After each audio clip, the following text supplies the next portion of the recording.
ਕਾਂਗਰਸੀ ਆਗੂ ਸੁਖਪਾਲ ਸਿੰਘ ਖਹਿਰਾ ਨੇ ਆਪ ਕਨਵੀਨਰ ਅਰਵਿੰਦ ਕੇਜਰੀਵਾਲ ਤੇ ਆਪਣੇ ਨਿੱਜੀ ਸਵਾਰਥਾਂ ਲਈ ਪੰਜਾਬ ਦੇ ਹੈਲੀਕਾਪਟਰ ਅਤੇ ਹੋਰ ਸਾਧਨਾਂ ਦੀ ਦੁਰਵਰਤੋਂ ਦਾ ਇਲਜ਼ਾਮ ਲਗਾਇਆ ਹੈ।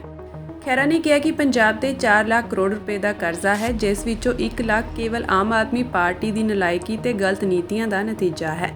ਉਨ੍ਹਾਂ ਕਿਹਾ ਕਿ ਆਮ ਆਦਮੀ ਪਾਰਟੀ ਦੀਆਂ ਨੀਤੀਆਂ ਨੇ ਪੰਜਾਬ ਨੂੰ ਇੰਨਾ ਕਰਜ਼ਾਈ ਬਣਾ ਦੇਣਾ ਹੈ ਕਿ ਪੰਜਾਬ ਉਜੜਨ ਕਿਨਾਰੇ ਹੋ ਜਾਵੇਗਾ।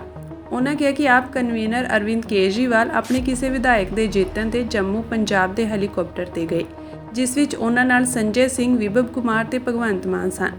ਉਨ੍ਹਾਂ ਕਿਹਾ ਕਿ ਇੱਕ ਪਾਸੇ ਪੰਜਾਬ ਵਿੱਚ ਮਹਿੰਗਾਈ ਲਗਾਤਾਰ ਵਧਦੀ ਜਾ ਰਹੀ ਹੈ, ਪੰਜਾਬ ਕਰਜ਼ਾਈ ਹੁੰਦਾ ਜਾ ਰਿਹਾ ਹੈ, ਪਰ ਆਮ ਆਦਮੀ ਪਾਰਟੀ ਹਜੇ ਵੀ ਆਪਣੇ ਫਾਲਤੂ ਤੇ ਨਿੱਜੀ ਲਾਭਾਂ ਲਈ ਪੰਜਾਬ ਦਾ ਪੈਸਾ ਬਰਬਾਦ ਕਰ ਰਹੀ ਹੈ।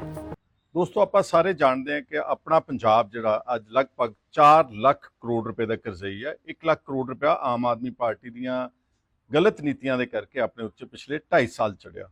ਇਹਨਾਂ ਹਾਲਾਤਾਂ ਵਿੱਚ ਜੇ ਆਪਾਂ ਹਲੇ ਵੀ ਅਹਿਸਾਸ ਨਹੀਂ ਕਰ ਰਹੇ ਕਿ ਆਪਾਂ ਪੈਸਾ ਕਿਵੇਂ ਬਚਾਉਣਾ ਤੇ ਪੰਜਾਬ ਤੇ ਕਰਜ਼ਾ ਹੋਰ ਚੜੇਗਾ।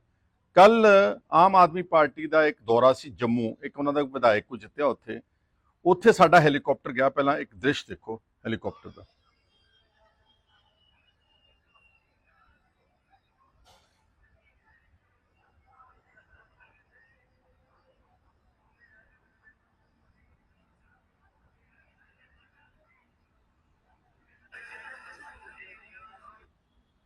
ਤੁਸੀਂ ਦੇਖ ਲਿਆ ਕਿ ਪੰਜਾਬ ਦਾ ਹੈਲੀਕਾਪਟਰ ਅਰਵਿੰਦ ਕੇਜਰੀਵਾਲ ਜੀ ਔਰ ਸੰਜੇ ਸਿੰਘ, ਇਹਨਾਂ ਦਾ ਇੱਕ ਪੀਏ ਜਿਹੜਾ ਕਿ ਉੱਥੇ ਸਵਾਤੀ ਮਾਲੇਵਾਲ ਨੂੰ ਜਿਹਨੇ ਕੁੱਟਿਆ ਸੀ, ਜਿਹੜਾ ਜੇਲ੍ਹ ਰਹਿ ਕੇ ਆਇਆ, ਮਿਸਟਰ ਵੈਭਵ, ਅਤੇ ਹੋਰ ਸਵਾਰੀਆਂ ਨਾਲ ਅਫਕੋਰਸ ਭਗਵੰਤ ਸਿੰਘ ਮਾਨ ਚੀਫ ਮਿਨਿਸਟਰ, ਕਿਉਂਕਿ ਜੇ ਸੀਐਮ ਨਾ ਜਾਵੇ ਤਾਂ ਹੈਲੀਕਾਪਟਰ ਜੰਮੂ ਕਿੱਦਾਂ ਜਾਣਾ ਸੀਗਾ।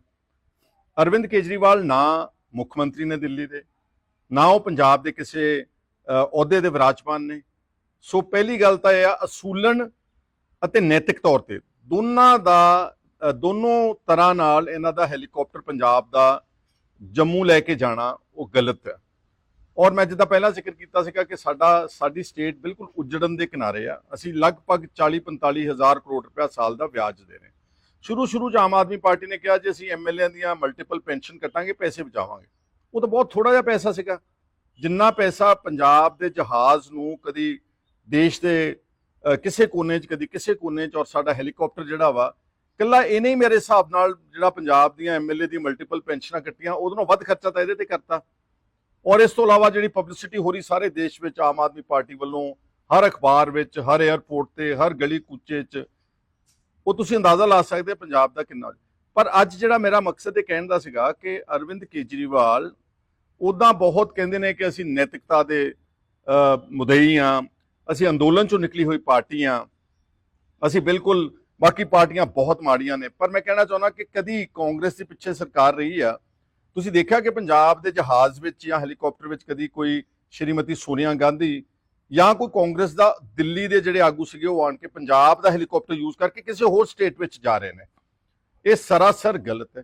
ਕੱਲੀ ਇਹ ਅਨੈਤਿਕਤਾ ਨਹੀਂ ਕਰ ਰਹੇ ਕੇਜਰੀਵਾਲ ਸਾਹਿਬ। ਜਦੋਂ ਉਹਨਾਂ ਨੂੰ ਦਿੱਲੀੋਂ ਚੀਫ ਮਿਨਿਸਟਰ ਦੇ ਅਹੁਦੇ ਤੋਂ ਸੁਪਰੀਮ ਕੋਰਟ ਦੀ ਡਾਇਰੈਕਸ਼ਨਸ ਤੇ ਇਸਤੀਫਾ ਦੇਣਾ ਪਿਆ ਤਾਂ ਉਹਨਾਂ ਨੂੰ ਘਰ ਛੱਡਣਾ ਪਿਆ ਦਿੱਲੀ ਦਾ, ਜਿਹੜਾ ਸਰਕਾਰੀ ਰਿਹਾਇਸ਼ ਸੀ, ਕਿ ਬੜਾ ਵੱਡਾ ਘਰ ਬਣਾਇਆ ਸੀ, ਸ਼ੀਸ਼ ਮਹਿਲ ਉਸ ਦਾ ਨਾਮ ਸੀਗਾ। ਤੇ ਉਹਨਾਂ ਨੇ ਦੇਖਿਆ ਕਿ ਮੈਂ ਕਿੱਥੇ ਰਵਾਂ ਹੁਣ। ਅਕਸਰ ਉੱਦਾਂ ਤਾਂ ਕਹਿੰਦੇ ਅਸੀਂ ਆਮ ਆਦਮੀ ਆ ਜੀ, ਆਮ ਆਦਮੀ ਤਾਂ ਕਿਸੇ ਵੀ ਜਗ੍ਹਾ ਦੇ ਉੱਤੇ ਰਹਿ ਸਕਦੇ ਸੀਗੇ, ਲੇਕਿਨ ਫਿਰ ਇਹਨਾਂ ਨੇ ਰਾਜ ਸਭਾ ਦਾ ਇੱਕ ਐਮਪੀ ਆ ਆਮ ਆਦਮੀ ਪਾਰਟੀ ਦਾ ਪੰਜਾਬ ਤੋਂ, mister Ashok Mittal, Lovely university ਵਾਲਾ, ਉਹਨੇ ਕਿਹਾ ਤੂੰ ਆਪਣਾ ਘਰ ਖਾਲੀ ਕਰ, ਅਸੀਂ ਤੇਰੇ ਵੱਡੇ ਘਰ ਵਿੱਚ ਕੋਈ 1.5-2 ਏਕੜ ਦਾ ਘਰ ਹੈ ਦਿੱਲੀ, ਜਿਹੜਾ ਐਮਪੀਜ਼ ਨੂੰ ਮਿਲਦਾ ਹੈ, ਉਹਦੇ 'ਚ ਉਹਨਾਂ ਦਾ ਅਧਿਕਾਰ ਸੀਗਾ, ਲੇਕਿਨ ਕੇਜਰੀਵਾਲ ਸਾਹਿਬ ਨੇ ਉਹਦੇ ਤੇ ਵੀ ਕਬਜ਼ਾ ਕੀਤਾ ਵਾ। ਸਿਮਿਲਰਲੀ ਮਨੀਸ਼ ਸਿਸੋਦੀਆ ਨੇ, ਜਿਹੜੇ ਉਹਨਾਂ ਦੇ ਕੋਈ ਹੋਰ ਮੈਂਬਰ ਰਾਜ ਸਭਾ ਨੇ, ਸ਼ਾਇਦ ਹਰਿਆਣੇ ਤੋਂ ਨੇ, ਉਹਨਾਂ ਦੇ ਘਰ ਦੇ ਉੱਤੇ ਮਨੀਸ਼ ਸਿਸੋਦੀਆ ਜੀ ਦਾ ਕਬਜ਼ਾ ਹੋ ਗਿਆ। ਲੈ ਵੀ ਇਹ ਕਿੱਥੋਂ ਦੀ ਬਦਲਾਵ ਦੀ ਰਾਜਨੀਤੀ ਹੈ, ਮੈਨੂੰ ਸਮਝਾਇਓ ਜ਼ਰਾ। ਇਹ ਕਿੱਥੋਂ ਦੀ ਨੈਤਿਕਤਾ ਹੈ, ਕਿੱਥੋਂ ਦੀ ਮੋਰੈਲਿਟੀ ਹੈ? ਇਹ ਕਿੱਥੇ ਮਗਰਲੀਆਂ ਪਾਰਟੀਆਂ ਨਾਲੋਂ ਕੀ ਅੰਤਰ ਪਾ ਕੇ, ਬਲਕਿ ਮੈਂ ਤਾਂ ਕਹਿੰਦਾ ਕਿ ਉਹਨਾਂ ਨਾਲੋਂ ਵੀ ਜ਼ਿਆਦਾ ਤੁਸੀਂ ਨਿਵਾਣ ਵੱਲ ਰਾਜਨੀਤੀ ਨੂੰ ਲੈ ਕੇ ਜਾ ਰਹੇ। ਇੱਥੇ ਬਸ ਨਹੀਂ, ਅੱਜ ਪੰਜਾਬ ਦਾ ਕਿਸਾਨ ਤੇ ਜ਼ਿਮੀਂਦਾਰ ਤੇ ਖੇਤ ਮਜ਼ਦੂਰ ਹਤਾਸ਼ ਆ, ਲੇਬਰ ਹਤਾਸ਼ ਆ, ਆੜਤੀਏ ਹਤਾਸ਼ ਨੇ, ਸ਼ੈਲਰ ਵਾਲੇ ਹਤਾਸ਼ ਨੇ, ਕਿਉਂਕਿ ਪੰਜਾਬ ਵਿੱਚ ਅੱਜ 14ਵੇਂ ਦਿਨ ਵੀ ਜਿਹੜੀ ਝੋਨੇ ਦੀ ਖਰੀਦ ਬਿਲਕੁਲ ਨਹੀਂ ਹੋ ਰਹੀ। ਮੰਡੀਆਂ ਦੇ ਵਿੱਚ ਜਾਮ ਲੱਗੇ ਹੋਏ ਨੇ। ਕੱਲ ਕਿਸਾਨ ਯੂਨੀਅਨਾਂ ਨੇ ਸਾਰਿਆਂ ਨੇ ਰੇਲ ਰੋਕੋ ਤੇ ਸੜਕ ਰੋਕੋ ਪ੍ਰੋਗਰਾਮ ਦਿੱਤਾ, ਲੇਕਿਨ ਸਰਕਾਰ ਟਸ ਤੋਂ ਮਸ ਨਹੀਂ ਹੋਈ। ਭਗਵੰਤ ਸਿੰਘ ਜੀ ਚੰਡੀਗੜ੍ਹ ਬੈਠ ਕੇ ਡੀਸੀ ਅਫਸਰਾਂ ਨੂੰ ਸੱਦ ਕੇ ਬਸ ਖਰੀਦ ਦੇ ਪ੍ਰਬੰਧ ਸਾਰੇ ਮੁਕੰਮਲ ਹੋ ਗਏ, ਚੰਡੀਗੜ੍ਹੋਂ ਕਹੀ ਜਾਂਦੇ ਏਸੀ ਕਮਰਿਆਂ 'ਚੋਂ ਬੈਠੇ, ਲੇਕਿਨ ਮੰਡੀਆਂ ਦੇ ਵਿੱਚ ਜਿਹੜਾ ਉਹ ਧਾਂਕਾਂ ਲੱਗੀਆਂ ਪਈਆਂ ਨੇ, ਮਾਲ ਜਮਾ ਹੋਇਆ, ਸਟੋਰੇਜ ਦਾ ਕੋਈ ਪ੍ਰਬੰਧ ਨਹੀਂ ਗਾ। ਔਰ ਇਹਦੇ ਨਾਲ ਡੀਏਪੀ ਦੀ ਬਹੁਤ ਵੱਡੀ ਸ਼ਾਰਟੇਜ ਚੱਲ ਰਹੀ ਹੈ, ਜਿਹੜੀ ਕਣਕ ਦੀ ਬਿਜਾਈ ਹੋਣੀ ਆ, ਜਿਹੜੀ ਸਾਡੀ ਡੀਏਪੀ ਖਾਦ ਹੈ ਉਹ ਨਹੀਂ ਮਿਲ ਰਹੀ। ਪਰ ਸਾਡੇ ਆਮ ਆਦਮੀ ਪਾਰਟੀ ਦੇ ਆਗੂਆਂ ਨੂੰ ਔਰ ਬਦਲਾਵ ਪਾਰਟੀ ਨੂੰ ਜੰਮੂ ਜਾਣਾ ਬਿਹਤਰ ਹੈ। ਜੇ ਜਾਣਾ ਵੀ ਸੀ ਤਾਂ ਜੰਮੂ ਤੋਂ ਰੋਜ਼ ਫਲਾਈਟ ਜਾਂਦੀ ਦਿੱਲੀ ਤੋਂ ਜੀ, ਚੰਡੀਗੜ੍ਹ ਤੋਂ ਵੀ ਆਰਡੀਨਰੀ ਫਲਾਈਟਸ ਜਾਂਦੀਆਂ ਨੇ, ਟ੍ਰੇਨਾਂ ਜਾਂਦੀਆਂ ਨੇ ਬਹੁਤ ਸਾਰੀਆਂ ਨੇ, ਤੁਸੀਂ ਦਿੱਲੀੋਂ ਜਹਾਜ਼ ਜਾਂ ਆਪਣਾ ਟ੍ਰੇਨ ਫੜ ਕੇ ਜੰਮੂ ਜਾ ਸਕਦੇ ਸੀ। ਲੇਕਿਨ ਇਹ ਜਿਹੜਾ ਕੱਲ ਸਾਡਾ ਹੈਲੀਕਾਪਟਰ ਵਰਤਿਆ ਗਿਆ ਵਾ, ਇਹ ਚਲੋ ਜਿਹੜਾ ਪੈਸੇ ਦਾ ਘਾਟਾ ਪੰਜਾਬ ਨੂੰ ਉਹ ਤਾਂ ਹੈ ਹੀ ਹੈ, ਲੇਕਿਨ ਤੁਹਾਡਾ ਦਿਵਾਲੀਆਪਨ, ਤੁਹਾਡੀ ਬੈਂਕਰਪਸੀ ਜਿਹੜੀ ਹੈ ਮੈਂਟਲ ਤੌਰ ਤੇ, ਤੁਸੀਂ ਹੁਣ ਮਗਰਲੀਆਂ ਪਾਰਟੀਆਂ ਦੇ ਰਿਕਾਰਡ ਤੋੜਨ ਤੇ ਆਏ ਹੋਏ ਹੋ। ਤੁਸੀਂ ਸਾਰਾ ਅੰਦੋਲਨ ਵਗੈਰਾ ਭੁੱਲ ਗਏ, ਤੁਸੀਂ ਸਾਰੀ ਸਾਦਗੀ ਭੁੱਲ ਗਏ, ਤੁਸੀਂ ਸਾਰਾ ਵੀਆਈਪੀ ਕਲਚਰ ਭੁੱਲ ਗਏ ਕਿ ਅਸੀਂ ਛੱਡਣਾ ਸੀਗਾ। ਜਿਹੜੇ ਕਹਿੰਦੇ ਸੀ ਅਸੀਂ ਤਾਂ ਸਧਾਰਨ ਜੇ ਆਮ ਆਦਮੀ ਸਰਕਾਰੀ ਹੈਲੀਕਾਪਟਰਾਂ ਵਿੱਚ ਕਿਸੇ ਹੋਰ ਸਟੇਟ ਦੇ ਚੀਫ ਮਿਨਿਸਟਰ ਦੇ ਨਾਲ ਉਹ ਕੀ ਕਹਿੰਦੇ ਆ ਪਿਗੀ ਰਾਈਡ ਕਰਕੇ ਕਨੇਡੀ ਚੜ ਕੇ ਆਪਣਾ ਪੈਸਾ ਬਚਾ ਕੇ ਸ਼ਾਨੋ ਸ਼ੌਕਤ ਦਿਖਾਉਣ ਵਾਸਤੇ, ਇਹ ਕੋਈ ਆਮ ਆਦਮੀ ਪਾਰਟੀ ਦੀ ਨੇ। ਹੁਣ ਮੇਰੀ ਬੇਨਤੀ ਆ ਕਿ ਜੇ ਤੁਹਾਡੇ 'ਚ ਥੋੜੀ ਰੱਤਾ ਭਰ ਵੀ ਕੋਈ ਨੈਤਿਕਤਾ ਬਚੀ ਹੋਈ ਆ ਆਮ ਆਦਮੀ ਪਾਰਟੀ ਦੇ ਲੀਡਰਾਂ ਤੇ, ਕੇਜਰੀਵਾਲ ਸਾਹਿਬ, ਸਿਸੋਡੀਆ ਜੀ, ਤੁਸੀਂ ਬੜੇ ਵੱਡੇ ਲੈਕਚਰ ਕਰਦੇ ਹੋ ਉੱਥੇ ਖੜ ਕੇ, ਤੁਹਾਡੀ ਤੁਲਨਾ ਤੁਹਾਡੇ ਅਤੀਸ਼ੀ ਚੀਫ ਮਿਨਿਸਟਰ ਭਗਵਾਨ ਰਾਮ ਤੇ ਲਕਸ਼ਮਣ ਨਾਲ ਕਰਦੇ ਆ, ਤੇ ਇੰਨੀ ਕਿ ਜੇ ਨੈਤਿਕਤਾ ਬਚੀ ਹੋਈ ਆ ਤੇ ਸਾਡੇ ਜਿਹੜਾ ਤੁਸੀਂ ਟੂਰ ਸਰਕਾਰੀ ਹੈਲੀਕਾਪਟਰ ਮਿਸਯੂਜ਼ ਕੀਤਾ ਕੱਲ, ਉਹਦਾ ਜਿੰਨਾ ਪੈਸਾ ਬਣਦਾ ਪਰ ਆਵਰ ਦੇ ਹਿਸਾਬ ਦੇ ਨਾਲ ਉਹ ਪੰਜਾਬ ਦੇ ਖਜ਼ਾਨੇ ਵਿੱਚ ਵਾਪਸ ਜਮ੍ਹਾਂ ਕਰਾਇਆ ਜਾਏ। ਔਰ ਭਗਵੰਤ ਮਾਨ ਸਾਹਿਬ ਨੂੰ ਪੁੱਛਣਾ ਚਾਹੁੰਦਾ ਕਿ ਕੀ ਸਾਡੀ ਜਿਹੜਾ ਹੈਲੀਕਾਪਟਰ ਕੋਈ ਟੈਕਸੀ ਆ, ਕੀ ਇਹ ਸਾਡਾ ਕੋਈ ਸੇਵਾ ਰੱਖੀ, ਮੁਫਤ ਸੇਵਾ, ਕਿ ਕੇਜਰੀਵਾਲ ਨੂੰ ਚੇਨਈ ਲੈ ਜਾ, ਕੇਜਰੀਵਾਲ ਨੂੰ ਬੈਂਗਲੌਰ ਲੈ ਜਾ, ਕੇਜਰੀਵਾਲ ਨੂੰ ਰਾਏਪੁਰ ਲੈ ਜਾ, ਕੇਜਰੀਵਾਲ ਨੂੰ ਕਿਸੇ ਹੋਰ ਸਟੇਟਸ ਲੈ ਜਾਓ।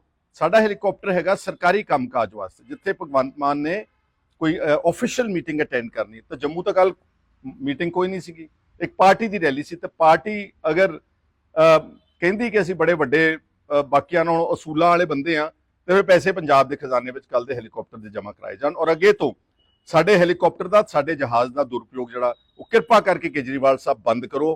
ਕਿੰਨਾ ਹੋਰ ਖੂਨ ਚੂਸੋਗੇ ਪੰਜਾਬ ਦਾ? 4 ਲੱਖ ਕਰੋੜ ਰੁਪਏ ਦਾ ਕਰਜ਼ਾ, ਉਹਦਾ ਵਿਆਜ ਪੰਜਾਬ ਦੇ ਲੋਕ ਨਹੀਂ ਭਰ ਸਕਦੇ। ਪੰਜਾਬ ਦੇ ਬੱਚੇ ਵਿਦੇਸ਼ਾਂ ਵਿੱਚ ਜਾਣ ਤੇ ਮਜਬੂਰ ਨੇ ਕਿਉਂਕਿ ਇੱਥੇ ਕੋਈ ਓਪਰਚੁਨਿਟੀਜ਼ ਨਹੀਂ ਗਿਆ। ਸਾਡੇ ਸਕੂਲ ਤੇ ਸਾਡੇ ਹਸਪੀਟਲ ਅੱਜ ਜਿਹੜੇ ਨੇ ਉਹ ਬੜੀ ਬੁਰੀ ਹਾਲਤ ਵਿੱਚ ਨੇ। ਇਸ ਕਰਕੇ ਪੰਜਾਬ ਤੇ ਰਹਿਮ ਕਰੋ। ਆਪਣਾ ਕੰਮ ਦਿੱਲੀ ਵਿੱਚ ਜਾ ਕੇ ਜੋ ਤੁਸੀਂ ਉੱਥੇ ਰੇਵੜੀਆਂ ਵੰਡਣੀਆਂ ਉਹ ਵੰਡਦੇ ਰਹੋ, ਸਾਨੂੰ ਕੋਈ ਇਤਰਾਜ਼ ਨਹੀਂ, ਲੇਕਿਨ ਪੰਜਾਬ ਦਾ ਹੈਲੀਕਾਪਟਰ ਤੇ ਪੰਜਾਬ ਦਾ ਜਹਾਜ਼ ਦਾ ਦੁਰ ਇਸਤੇਮਾਲ ਤੁਰੰਤ ਬੰਦ ਕੀਤਾ ਜਾਵੇ। ਤੁਹਾਡਾ ਮੇਰੇ ਨਾਲ ਜੁੜਨ ਲਈ ਸਾਰਿਆਂ ਦਾ ਬਹੁਤ ਬਹੁਤ ਧੰਨਵਾਦ, ਸ਼ੁਕਰੀਆ। ਵਾਹਿਗੁਰੂ ਜੀ ਕਾ ਖਾਲਸਾ, ਵਾਹਿਗੁਰੂ ਜੀ ਕੀ ਫਤਿਹ।